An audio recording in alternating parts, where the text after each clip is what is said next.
Hello, I'm Oscar Macchioni, piano professor, assistant chair, and keyboard area coordinator at the University of Texas at El Paso.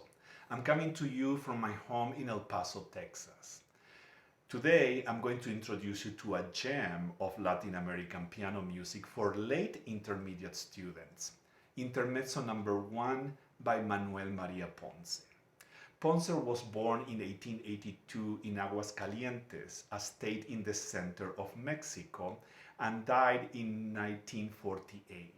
He was a child prodigy, and after studying music in his hometown, he moved to Mexico City and later to Italy and Germany. Like most composers of that time, he was trained in European musical tradition.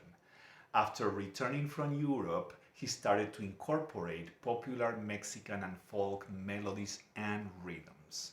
He composed symphonies, concertos, songs, chamber music, music for guitar, and a large output for piano, including symphonic etudes, ballades, a sonata, and numerous arrangements of popular songs. Intermezzo number 1 is in E minor. It was composed in 1909. It has a very simple form and is ideal melancholic piece to work on several musical and technical aspects with intermediate students.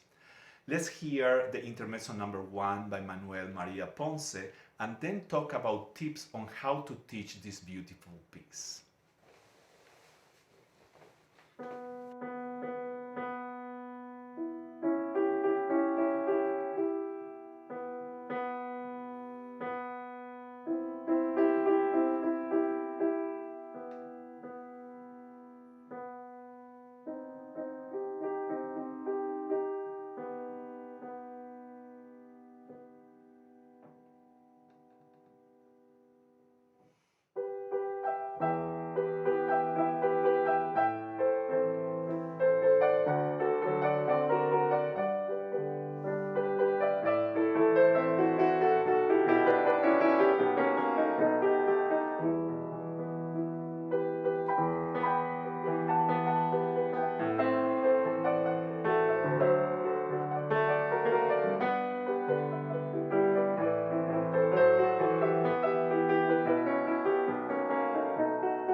I hope you fell in love with this piece as I did the first time I heard it. Let's talk now about a few tips of how to teach this piece to your students. The form is very simple. It has an introduction and two big sections, which I label A and A prime. The introduction is an excellent opportunity to teach students how to phrase a single repeated note. In fact, there are 6 measures where he only plays a B note, and we can play that with different fingering, so changing the fingering, or we can play that with a single finger. I will ask my students to explore both ways. I usually play changing fingering, but sometimes I catch myself using one finger to play that repeated note. So again, we can explore, but we should be able to use both ways. So this is what I'm talking about, is that B, and again, like I said, I start with finger 3, and I like to do a little crescendo to the long note. And then this is the second phrase, a little bit more, and then for the third phrase is the closing one of this section. I like to do a diminuendo. At the same time, we can do that with one finger or with finger 2. The important thing is that we give to those notes a direction, and we don't get stuck playing the same way. Those 3 notes need to have a direction. So I really don't care if it's changing fingering or using the same fingering. The notes, they have to have a direction towards the long note. So at the same time we play these thirds with the right hand, that they do have on the score a crescendo and a diminuendo. The way I like to play those thirds is I like to use a hand gesture for that. So I start, because it's a crescendo and a diminuendo, I start with my hands on a high wrist position. As I do my crescendo, I go down with my hand, and as I start doing my little diminuendo, I go up with my hand. All this needs to be done in really 8 notes. So I start high, I go down and high again, and then the next chord, and the last one, start. So all this is done with one hand gesture, from coming higher to down and coming up again. So the next part is part A. We have 3 different phrases here, or section in part A. The first part is made of 2, 2 plus 4, which means 2 measures, 2 measures, and 4 measures. And we have really to give that phrasing. We need to hear for that 2, 2, 4, which is double what we played before. In this section, the right hand uses thirds, and what I like to do is I like to play the skeleton of the melody. So this is my first 2 measures phrase. The second one, and here comes my 4 measure phrase.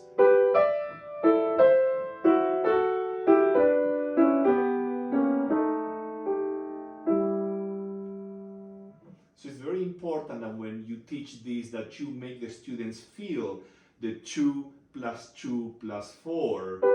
2. The next one, 2. And this one is double what we play. This is a 4 measures long.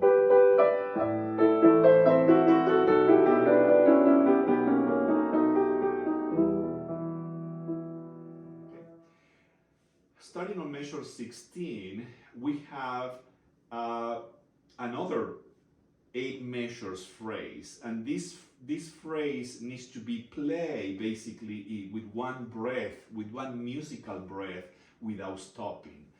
But in the left hand we have a melody. So let's talk about how to teach that melody to the students in the left hand, because the right hand is very busy playing all these thirds.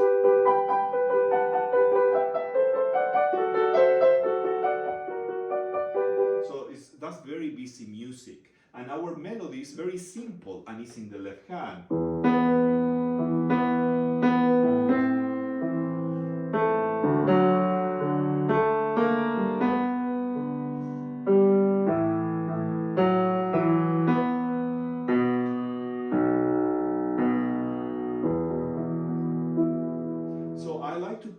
of those top notes with the thumb, the majority of them, because the thumb is a very heavy finger, so I don't have to really do much. I just need to let the thumb play those notes, and that notes will sing out loud. That is what you need.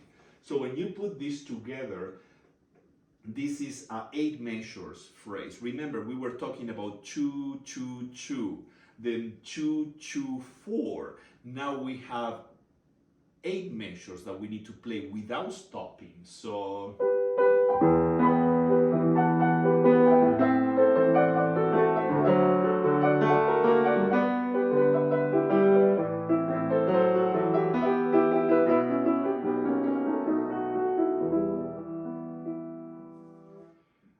the next measure that start on the next section that start on measure 23 is the one that brings us to the climax of the piece, and in this case is a 16 measure long phrase. So remember, we were talking 2, 2, 2, 2, 2, 4, 8, and now 16. So we need to play that whole section again, what I call with one breath. Of course, we physically need to bring the middle, but musically we cannot stop. It needs to be played continuously without stopping, creating that climax that we have. In the climax, there is a section right there before we go back to A, that will be measure 33, that he writes scelto, which means just don't stop, just play it, let the music guide you for that, which is this section. All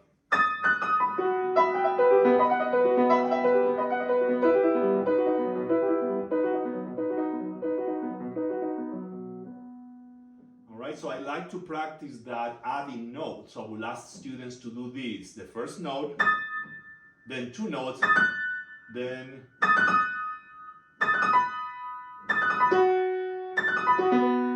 that section is really, you need to let yourself go and let the music just take the rhythm of that part, the speed of that part.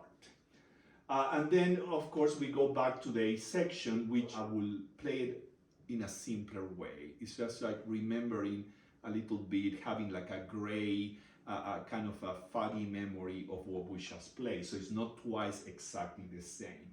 But at the very end of the piece, there is something very interesting. He used an augmented 6 chord, 5/7.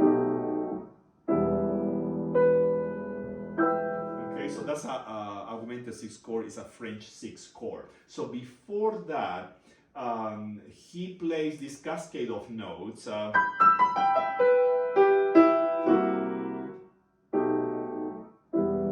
The way it's written is 4 notes in the right hand, 4 notes in the left hand, and then jump, cross your hand and jump. I don't like that. I redistribute the notes, so I play 4 notes with the right hand, 2 notes with the left hand, and then 2 notes with the right hand. That puts my hand exactly in the right position to play that augmented 6 chord, and then the 5/7, and then 1.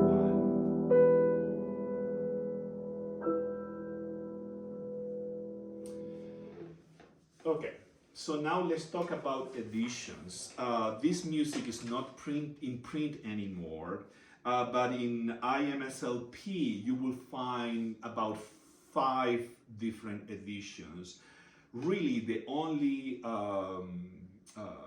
proper edition for this piece is the one from 1920, and is by Repertorio Wagner from Mexico City. That's the edition you were seeing on your screen, and the one I use. And that was the only legit edition of this piece. And also a good one is the Editio Fontana from 2019. Those two don't have any mistakes, don't have any errors on the prints. Actually, all other 3s, which are one by Omar Robles, one by Fernando Macias, and another one called Maun, editions, they all have mistakes and very bad mistakes. These basically are copies, are people who just took the Wagner edition and they put it in Finale or Sibelius and then uploaded to IMSLP. All these last three that I mentioned, they have mistakes in notes in the left hand. Some of them are missing. The pieces start with a moderato malincolico, and some of them are missing that character turn, the malincolico, which means melancholic. And also, some of them are missing, the measure numbers are wrong. They start with measure number 1 on the pickup, and we know that we do not number pickups. The music start really on the next measure. So those are very, I believe, very big mistakes. So I wouldn't use any of the editions except for the Repertorio Wagner edition and the Fontana from 2019. Well, I hope that you add this little gem to your repertoire, either performing or teaching, and I'm looking forward to chatting with you and answering any questions you may have. Thank you.